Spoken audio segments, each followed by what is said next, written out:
วันที่หายสายคนจนขอมอบให้แด่หน้าในวันที่น้องแต่งงานอวยพรให้เจ้าทั้งสองรักกันยืนนานดีใจได้มาร่วมงานได้มาอวยพรคนดีขอให้สุขีเถิดนะบางอ่อนขอให้สุขีงามงอนโรคภัยโลคาจะมีคนจน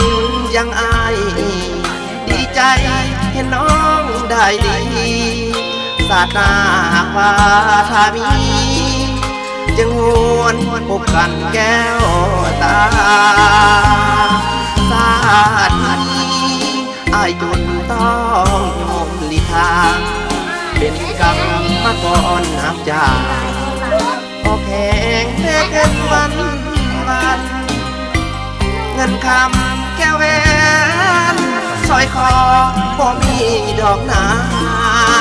มีเพียงดอกไม้การดาเพื่อมาให้น้องคนดี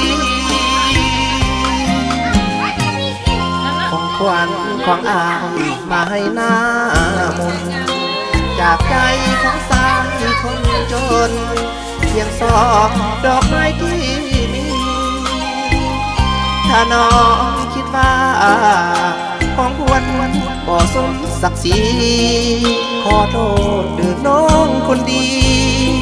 จนบ่มีเพียงดอกไม้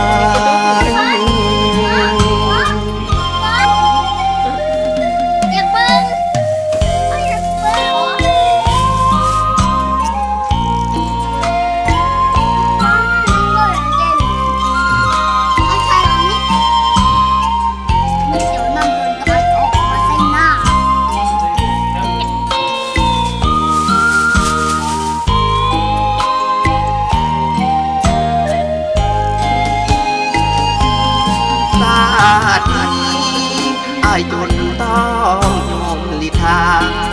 เป็นกรรมมาก่อนนับจากโอเคแค่เกินวันเงินคำแก้วแหวนสร้อยคอบ่มีดอกหนามีเพียงดอกไม้การดาเพื่อมาให้น้องคนดีของขวัญของอายมาให้หน้ามน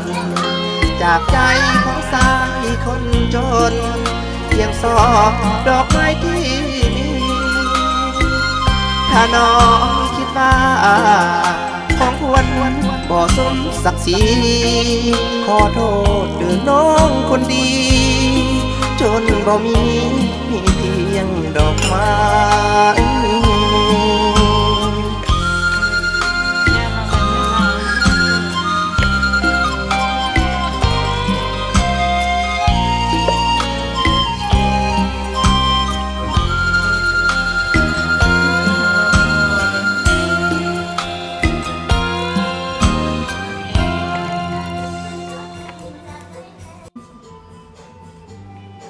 ลืมบท